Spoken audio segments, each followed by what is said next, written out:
நம்மளுடைய மாநிலமான தமிழ்நாட்டுல இருக்கக்கூடிய முதலமைச்சருக்கும் இதே மாநிலத்துல ஒன்றிய அரசாங்கத்தால நியமிக்கப்பட்ட ஆளுநரா இருக்கக்கூடிய RN ரவி அப்படின்னு சொல்லக்கூடிய நபருக்கும் இடையில ஏராளமான இடங்கள்ல பிரச்சனைகள் வந்திருக்கிறத நம்ம எல்லா நபர்களுமே செய்திகள்ல பார்த்திருப்போம்.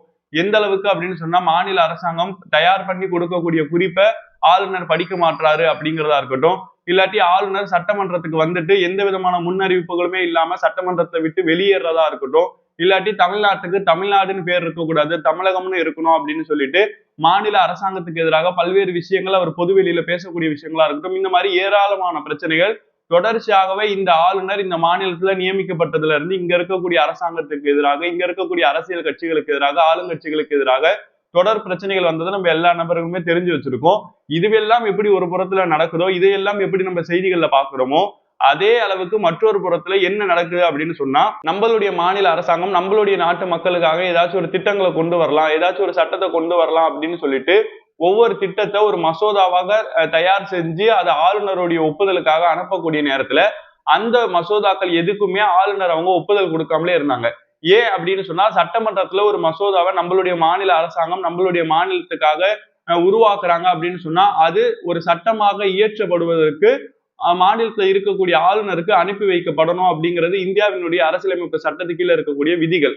அப்ப நம்மளுடைய மாநில அரசாங்கம் ஒரு சட்டத்தை இயற்றி அந்த மசோதாவை ஆளுநருக்கு அனுப்புறாங்கன்னு சொன்னா அதை ஆளுநர் படிச்சு பார்த்து ஒப்புதல் கொடுத்துட்டாருன்னா அது இங்க சட்டமாக மாறிடும். ஆனா ஆளுநர் என்ன செய்யறாருன்னு சொன்னா, வரக்கூடிய மசோதாக்கள் எதையுமே இந்தியாவினுடைய அரசியலமைப்பு சட்டம் சொல்லி இருக்கிறபடி ஒண்ணு அவர் அந்த மசோதாவை படிச்சு பார்த்துட்டு ஒப்புதல் கொடுக்கலாம், இல்லாட்டி அதுல ஏதாச்சும் ஒரு மாற்று கருத்து இருக்கு அப்படின்னு சொன்னா திருப்பி சட்டமன்றத்துக்கே அனுப்பி இதுல இந்த விஷயத்தெல்லாம் சேஞ்ச் பண்ணி கொண்டு வாங்க, அப்பதான் நான் கையெழுத்து போடுவேன், அப்பதான் ஒப்புதல் கொடுப்பேன் அப்படின்னு சொல்லலாம். அப்படியும் இல்லாட்டி அந்த ஒரு மசோதா அப்படிங்கிறது இந்தியாவினுடைய அரசியலமைப்பு சட்டத்துக்கு எதிரா இருக்குன்னு சொன்னா இந்தியாவினுடைய குடியரசுத் தலைவருக்கு அனுப்பி வச்சு அவங்களுடைய ஒப்புதலை கேட்டுட்டு அதை சட்டமன்றத்துக்கு அவங்க சொல்லலாம். ஆனா இந்த மாதிரி எந்த ஒரு விஷயமுமே சொல்லாம வெறுமனே மாநில அரசாங்கம் ஒரு மசோதாவை கொடுக்குறாங்கன்னா அதை வாங்கி மட்டுமே வச்சுக்கிட்டு அதுக்கு எந்த விதமான பதிலுமே சொல்லாம நம்மளுடைய மாநிலத்து ஆளுநர் ரொம்ப வருஷமா இருக்கிறாரு அப்படிங்கிறதுக்காக நம்மளுடைய மாநில அரசாங்கம் உச்ச நீதிமன்றத்துல போயிட்டு வழக்கு ஒண்ணு தொடர்ந்து இருந்தாங்க. எதுக்காக அப்படின்னு சொன்னா, 2020 இருந்து 2023 வரைக்கும் பல்வேறு மசோதாக்கள் ஆளுநருக்கு நம்மளுடைய மாநில அரசாங்கம் சார்பாக அனுப்பப்பட்டது.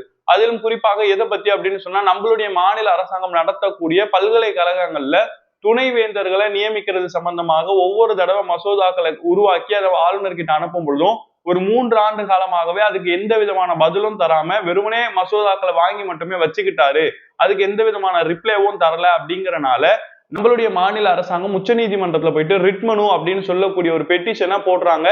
இந்த ஒரு விஷயம் சம்பந்தமாக ஏப்ரல் 8ஆம் தேதி அந்த உச்ச நீதிமன்றத்துல இந்த ஒரு வழக்கானது விசாரணைக்கு வருது. அதுல தீர்ப்பும் அங்க இருக்கக்கூடிய நீதிபதிகள், குறிப்பா 2 நீதிபதிகள், ஒன்னு JD பர்டிவாலா அப்படின்னு சொல்லக்கூடியவர், இன்னொன்னு R மகாதேவன் அப்படின்னு சொல்லக்கூடியவங்க, 2 நபர்களுமே ஒரு வரலாற்று சிறப்புமிக்க தீர்ப்பை கொடுத்திருக்காங்க.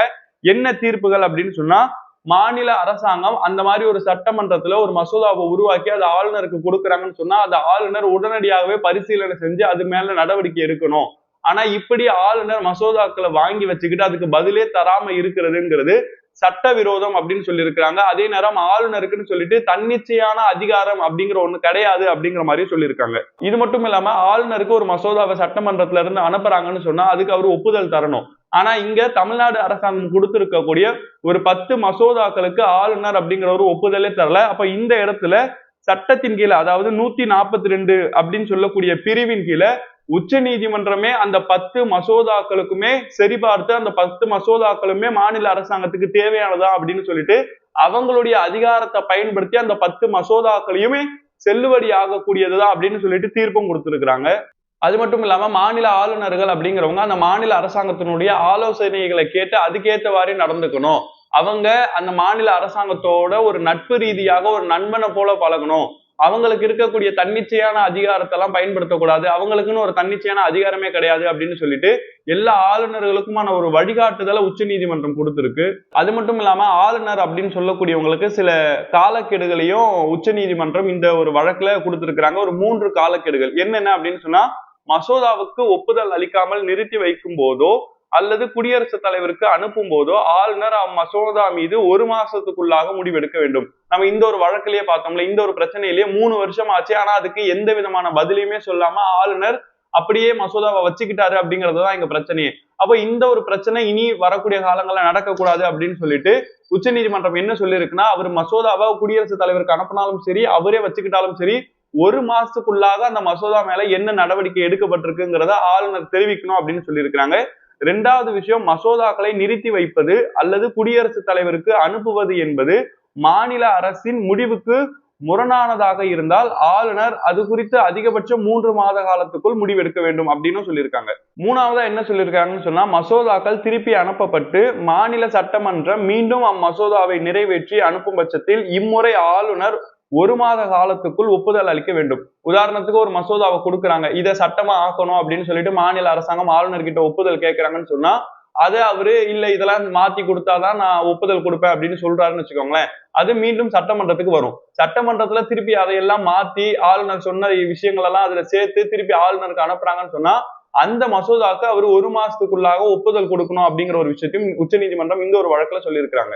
அடுத்ததா உச்சநீதிமன்றத்துல இந்த வழக்கு போனதுக்கு பின்னாடி இருக்கக்கூடிய 10 மசோதாக்கள் என்னென்ன அப்படிங்கறதையும் நம்ம தெரிஞ்சுக்கணும். ஏன்னு சொன்னா, இந்த 10 மசோதாக்களையும் ஆளுநர் கிடப்புல போட்டதாலதான் மாநில அரசாங்கம் உச்சநீதிமன்றத்துல போயிட்டு ரிட் மனுவே தாக்கல் பண்ணாங்க. அப்ப என்னென்ன மசோதாக்கள் அப்படின்னு சொன்னா, தமிழ்நாடு மீன்வள பல்கலைக்கழக மசோதா அப்படிங்கிற ஒண்ணு, தமிழ்நாடு கால்நடை மருத்துவ அறிவியல் பல்கலைக்கழக திருத்த மசோதா அப்படிங்கிற ஒண்ணு, தமிழ்நாடு பல்கலைக்கழக சட்டங்கள் திருத்த மசோதா, தமிழ்நாடு டாக்டர் அம்பேத்கர் சட்ட பல்கலைக்கழக திருத்த மசோதா, தமிழ்நாடு டாக்டர் எம்ஜிஆர் மருத்துவ பல்கலைக்கழக திருத்த மசோதா, தமிழ்நாடு வேளாண்மை பல்கலைக்கழக திருத்த மசோதா அப்படின்னு சொல்லிட்டு 10 மசோதாக்களுக்குமே இப்ப உச்ச நீதிமன்றம் அவங்களுடைய அதிகாரமாக இருக்கக்கூடிய 142 சட்டத்தின் கீழே உச்ச நீதிமன்றமே இப்ப அதிகாரம் கொடுத்து அந்த 10 மசோதாக்களையும் செல்லுபடி ஆகும் அப்படின்னு சொல்லிட்டாங்க. இந்த அடிப்படையில தான் தமிழ்நாட்டில் இருக்கக்கூடிய பல்கலைக்கழகங்களுடைய வேந்தராக தற்பொழுது முதலமைச்சர் தொடர இருக்கிறாரு அப்படிங்கிறதையும் தெரிஞ்சுக்கோங்க.